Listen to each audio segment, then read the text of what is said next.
Hello, welcome to today's Almost Daily Devotional. We're in Mark chapter 13, and we're going to start on the 21st verse. It goes like this.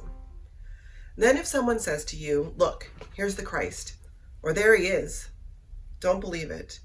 False Christs and false prophets will appear, and they will offer signs and wonders in order to deceive, if possible, those whom God has chosen.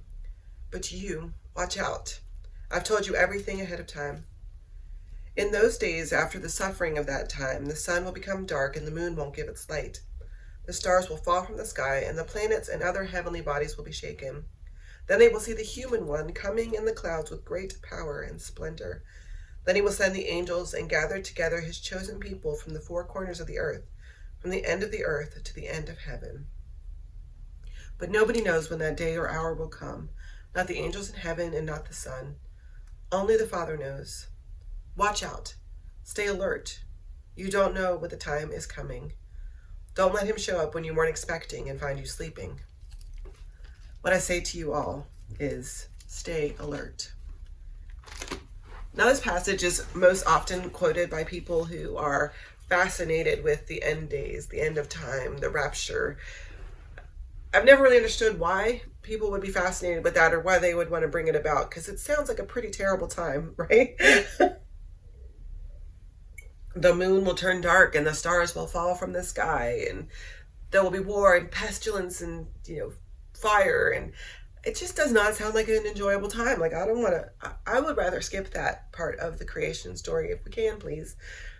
Never really understood that fascination with why you would want that to happen. But either way, what God's telling us here is not to sit and try to predict the end time or to sit and wait for God to come back a second time. And it's not. And we shouldn't be so focused on whenever that time is that we forget we have a job to do here on earth, right? See, the Christian faith is not about what happens to you when you die. It's not about what happens to the church in the long run. It's not about who's in and who's out, or what kind of faith you have, or is your faith good enough. And it's not about false promises of an easy life or false promises of prosperity and joy. Christian life is way more complicated than all that. And it's so easy to believe the people who tell us that if we have faith, then all will be well. It's so easy to believe the false prophets who promise an easy life or promise that if our faith is strong enough, we'll be healed. That's just not the story of the Bible. It's just not. Way more complicated than all that. We're going to have rough days, and we're going to have easy days, and we're going to have days where we feel strong and days where we feel weak. And all of that is part of a faith walk.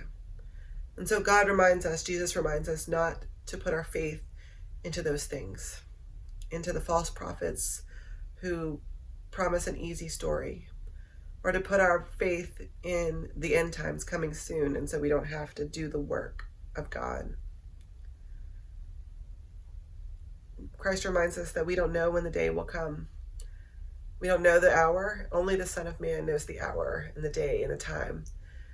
And so our focus shouldn't be on the end times. Our focus shouldn't be on the end of days or the end of our life or even the end of this day. Our focus should be on doing the things that God asks us to do. Be alert. Don't let the Lord catch you sleeping. And that doesn't mean that don't let the Lord catch you not having faith, or don't let the Lord catch you in doubt. It means don't let the Lord catch you not taking your faith and putting it into action. It's like the Lord wants to come back and see you busy at work spreading the gospel of the good news of God's love, of showing up where your neighbor is in need, of extending the hug, extending the hand.